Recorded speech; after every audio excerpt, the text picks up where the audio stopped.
చేసిన మేలును తలంచుకుంటూ నీ సన్నిధానంలోనికి రాగలిగిన భాగ్యాన్ని ఇచ్చిన కుటుంబాలకన్నిటికీ నీకు స్తోత్రాలు.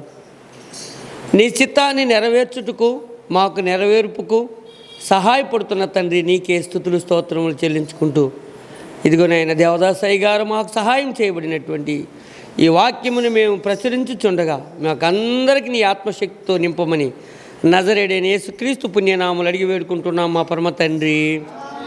కూర్చోండి, ప్రార్థన. తండ్రి, నీ నీ ప్రభావ మహిమతో సీనాయి కొండ మీదకు దిగి వచ్చిన తండ్రి నీకు స్తోత్రములు. నీ మహిమను ప్రభావమును ఈ భూలోకమే తట్టుకొనలేనప్పుడు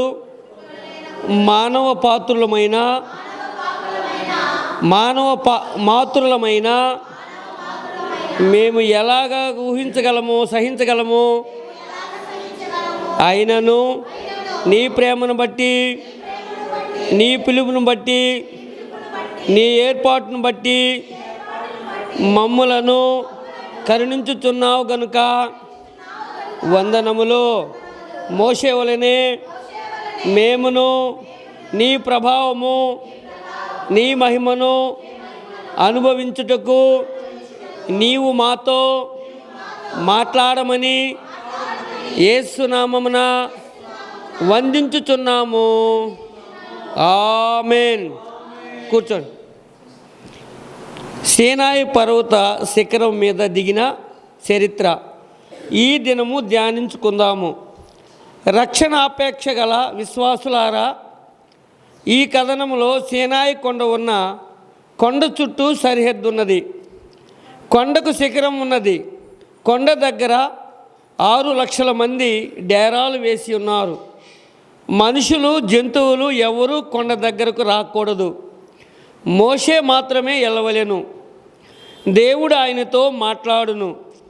ఏ పని మీద మోషే కొండ ఎక్కినాడో గ్రంథములో ఉన్నది. మోషే దేవుని ఎదుర్కొనుటకు వెళ్ళినాడు. సంగమును విడిచి వెళ్ళినాడు. అక్కడకు యెహోవా దిగిను. దేవుడు అగ్నిలో దిగినాడు. 2 మోషే మేఘములోనికి ఎక్కినాడు. రథములు కానీ మరి దేనిలో కానీ దేవుడు దిగలేదు, కానీ అగ్నిలో దిగిను. అప్పుడు కొండంతయు కంపించెను. అగ్ని, 2 పొగ, 3 భూకంపము, 4 ఉరుములు, 5 మెరుపులు, 6 బూరలు మ్రోగుచుండెను. ఇశ్రాయేలీలు చూచుచున్నారు. మోషే కాలిపోలేదు.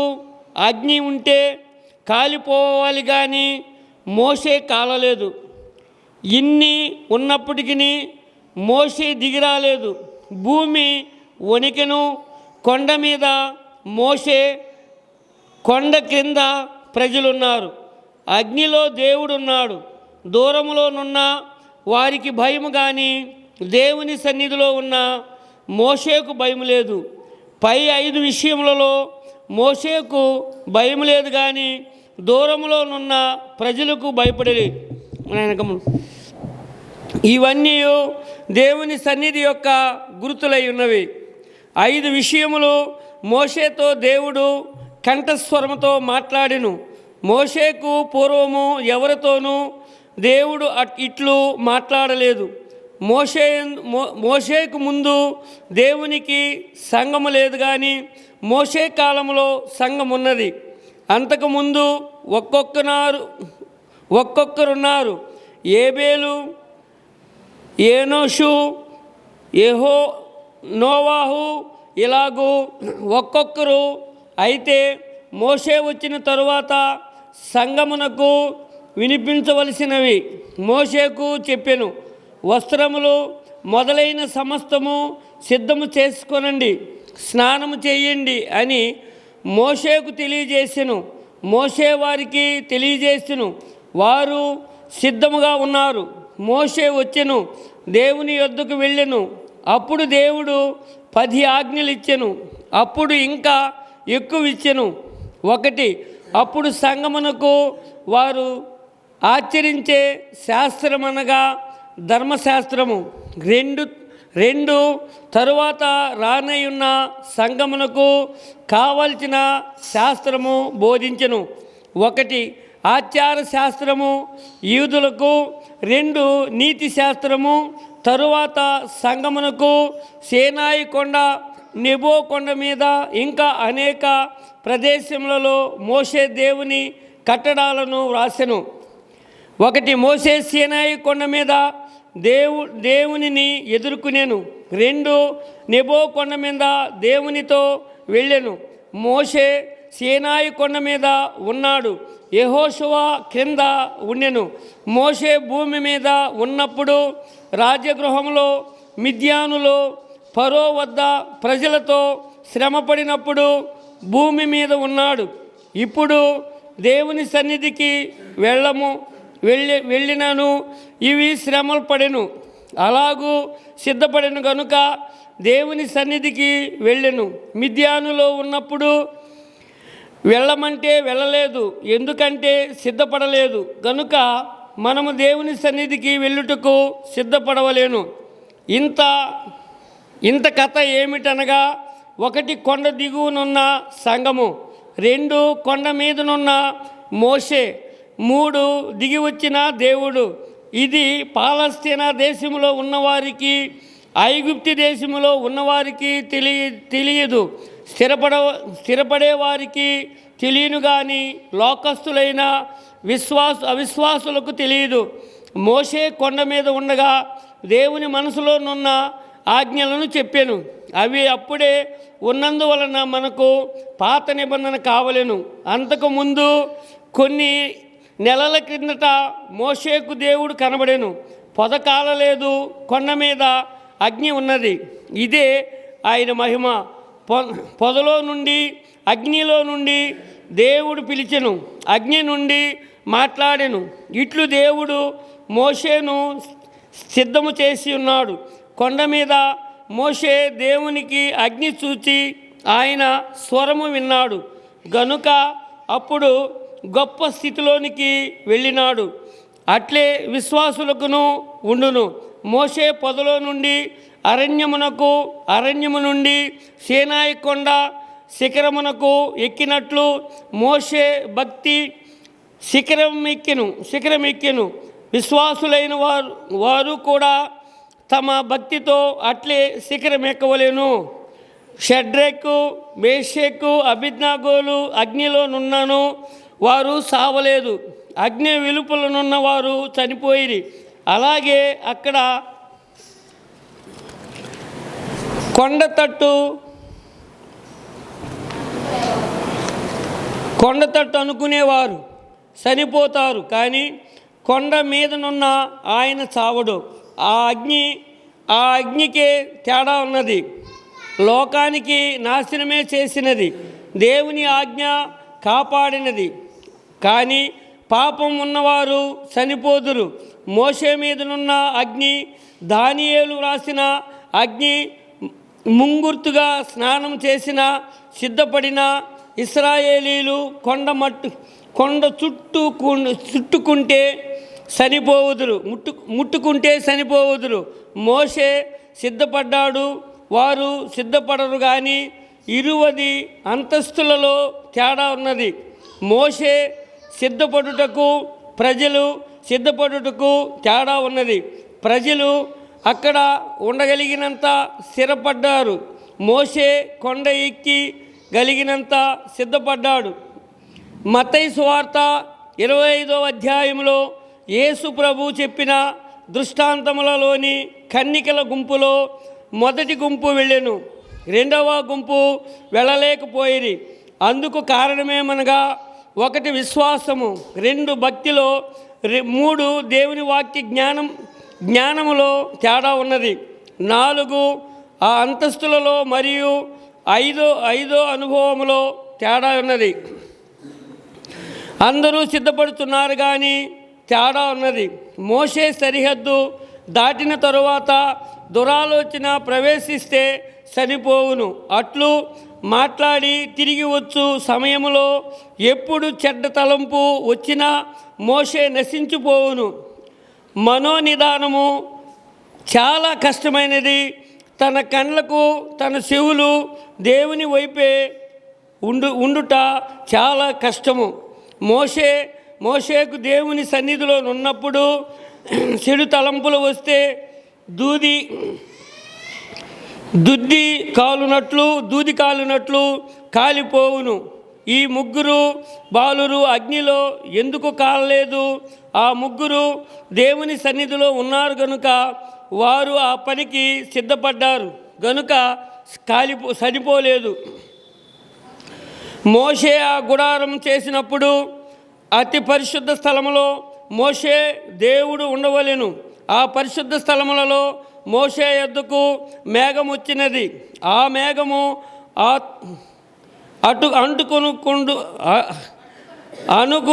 అంటుకొనకూడదు. ఇప్పుడు భయము పోయింది. ఆ ప్రభువు చనిపోయినప్పుడు తెర చినిగిపోయినది. అప్పుడు అందరూ దేవుని సన్నిధికి వెళ్ళుచున్నారు. మోషే నాశనం కాలేదంటే సన్నిధిలో ఉన్నప్పుడు చెడు తలంపు రాలేదు గనుక మనోనిదానం పోలేదు. గనుక సన్నిధిలోనికి వెళ్ళువారు ఇట్టివారే ఉండవలెను. చెవులు కండ్లు అన్నీ మూసివేసి మనోనేత్రములు తెరవబడవలెను. ఏ చెడ్డ తలంపు లేకుండా చేసుకున్నవారు 2 దేవుని చూసితివా? 3 మోషే వలె ఏక మనసు కలిగి ఉన్నావా?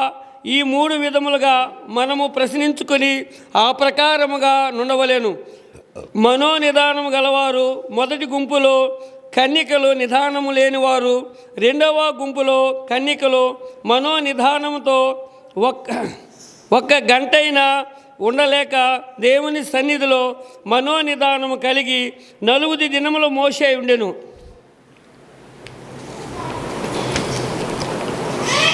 మనము కూడా మనోనిదానము కలిగి ఉండవలెను. మోషే సువార్త వృత్తాంతములలోనికి వచ్చెను. మత్తయి సువార్త 17వ అధ్యాయము. మోషే ఏలియాలు ఇరువురు 40 దినములు దేవుని సన్నిధిలో ఉన్నారు గనుక వారిరువురు జతవారు కొన్ని గంటలు ప్రభువుతో మాట్లాడి వెళ్ళిరి. మనము దినమునకు 1 గంట అయినా దేవుని సన్నిధిలో ఉంటే కుటుంబమునకు దీవెన కలుగును. ఒక్క దినమంతా ఉపవాసం ఉండి దేవుని సన్నిధిలో నుండి బలము ఉండున, శరీర బలము అధికముగా ఉండును. దేవుని సన్నిధి నుండి మోషే దిగగా ఆయన ముఖములో ప్రకాశమంత ఉన్నది. ఇశ్రాయేలీలు దగ్గరకు రాగా ఆ కాంతి దిగింది కానీ శరీర బలహీనత లేదు. మోషే బలహీనతలు కాలేదు. సాధు సుందర్ సింగ్ గారికి బలహీనత కలిగిను. మీరును ఇప్పుడే ఇట్లు చేసి బలహీనులు కాకుండానట్లు ప్రయత్నించండి. అభ్యాసము వల్ల ఇట్లు ఉండవచ్చును.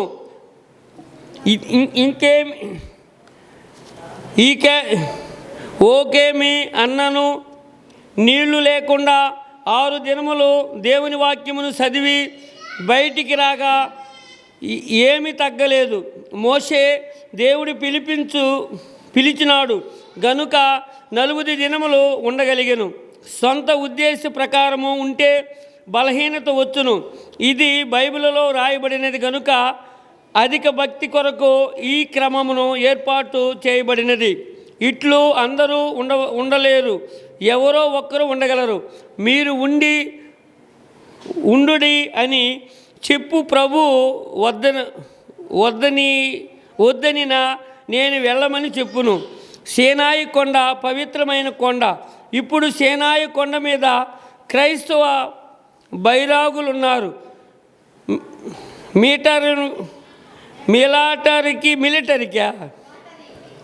మిలిటరీకి వెళ్ళిన వారు చూచిరి.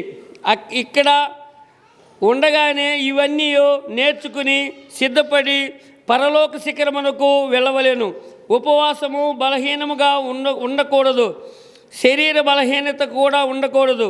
మత్తయి సువార్త 6వ అధ్యాయం 1వ వచనంలో ప్రభువు చెప్పినట్లు మన నీతి కార్యములు ఆయనకు కనబడవలెను. మనము మహిమకు సిద్ధపడినట్లు ఆత్మ సహాయం మనకు ఆ మనసు కలిగి సిద్ధపడవలెను. ఆమేన్. దీవెన. ఇలాగున ఆయన మహిమను ప్రభావమును అనుభవించుటకు ఇక్కడనే ఆయన అభ్యాసం చేసుకుని కృప ధన్యత ఈ 40 దినములలో పెళ్లి కుమారుడు మీకు అనుగ్రహించిన మోషే వలె శిఖరానుభవమును స్థిరపరచునుగాక. దివ్యమైన వర్తమానము దేవదాసయ్య గారు మనకు తెలియపరిచిన ఈ మాటలు మనం చదువుకోవడానికి, వినడానికి, మహిమ శిఖరం ఎక్కడానికి కృప చూపించే దేవదేనుడైన దేవదాసయ్య గారి ద్వారా మనకు విపులపరిచినటువంటి తండ్రి కుమార పరిశుద్ధాత్మ దీవెన మనకు తోడై ఉండును గాక. హల్లెలూయా, హల్లెలూయా, హల్లెలూయా. పర్వతము నుండి అతన్ని పిలిచి, నీవు యాకోబు కుటుంబించి ముచ్చటించి ఇశ్రాయేలీలకు తెలుపవలసినదేమనగా, నేను ఐగుప్తీయులకు ఏమి చేసితునో మిమ్మును గద్ద రెక్కల మీద మోసి నా యొద్దకు మమ్మునెట్లు చేర్చుకొంటినో మీరు చూచితిరి. కాగా మీరు నా మాట శ్రద్ధగా విని నా నిబంధన ననుసరించి నడిచిన ఎడల మీరు సమస్త దేశం జనులలో నాకు స్వకీయ సంపాద్యమగుదురు. సమస్త భూమియు నాదే గదా. మీరు నాకు యాజక రూపమైన రాజ్యముగాను పరిశుద్ధమైన జనముగాను ఉందురని చెప్పును. నీవు ఇశ్రాయేలీలతో పలుకవలసిన మాటలు ఇవే అని చెప్పగా, మోషే వచ్చి ప్రజల పెద్దలను పిలిపించి యెహోవా తనకు ఆజ్ఞాపించిన ఆ మాటలని వారి ఎదుట తెలియపరచెను. అందుకు ప్రజలందరూ యెహోవా చెప్పినదంతయు చేయుమని చేసేదామని ఏకముగా ఉత్తరమిచ్చిరి. అప్పుడు మోషే తిరిగి వెళ్ళి ప్రజలు మాటలను యెహోవాకు తెలియజేసెను. యెహోవా మోషేతో ఇలాగు ఇదిగో నేను నీతో మాట్లాడునప్పుడు ప్రజలు విని నిరంతరము నీ యందు నమ్మకం ఉంచినట్లు నేను కారు మబ్బులో నీ యొద్దకు వచ్చేదనని చెప్పెను. మోషే ప్రజల మాటలను యెహోవాతో చెప్పగా, యెహోవా మోషేతో, నీవు ప్రజల యొద్దకు వెళ్ళి నేడును రేపును వారిని పరిశుద్ధపరచుము. వారు తమ బట్టలు ఉతుక్కొని 3వ నాటికి సిద్ధముగా నుండవలెను. 3వ నాడు యెహోవా ప్రజలందరి కన్నుల ఎదుట సీనాయి పర్వతము మీదికి దిగివచ్చెను. నీవు చుట్టూ ప్రజలకు మేరను ఏర్పరిచి మీరు ఆ పర్వతము ఎక్కవద్దు, దాని అంచును ముట్టవద్దు. భద్రము సుమి. ఈ పర్వతము ముట్టు ప్రతి వానికి మరణశిక్ష తప్పక విధింపబడవలను. ఎవడును చేతితో దాని ముట్టకూడదు. ముట్టినవాడు రాళ్లతో కొట్టిబడవలెను లేక పొడవబడవలెను. మనుష్యుడు గాని మృగము గాని బ్రతుకకూడదు. బూరధ్వని చేయునప్పుడు వారు పర్వతము యొద్దకు రావలెను. అప్పుడు మోషే పర్వతము మీద నుండి ప్రజల యొద్దకు దిగివచ్చి ప్రజలను పరిశుద్ధపరచగా వారు తమ బట్టలను ఉతుక్కొనిరి. అప్పుడు అతడు 3వ నాటికి సిద్ధంగా నుండి ఏ పురుషుడు స్త్రీని చేరకూడదని చెప్పెను. 3వ నాడు ఉదయమైనప్పుడు ఆ పర్వతము మీద ఉరుములు, మెరుపులు, సాంద్ర మేఘము, బూర యొక్క మహాధ్వనియు కలుగగా పాల్యములోని ప్రజలందరూ వణికిరి. దేవునిని ఎదుర్కొనుటకు మోషే పాల్యములో నుండి ప్రజలను అవతలకు రప్పింపగా వారు పర్వతము దిగువను నిలిచిరి. యెహోవా అగ్నితో సీనాయి పర్వతము మీదికి దిగి వచ్చినందున అదంతయు ధూమమయమై ఉండెను. దాని ధూమము కొలిమి ధూమము వలె లేచెను. పర్వతమంతయు మిక్కిలి కంపించెను. ఆ బూరధ్వని అంతకంతకు బిగ్గరగా మ్రోగెను.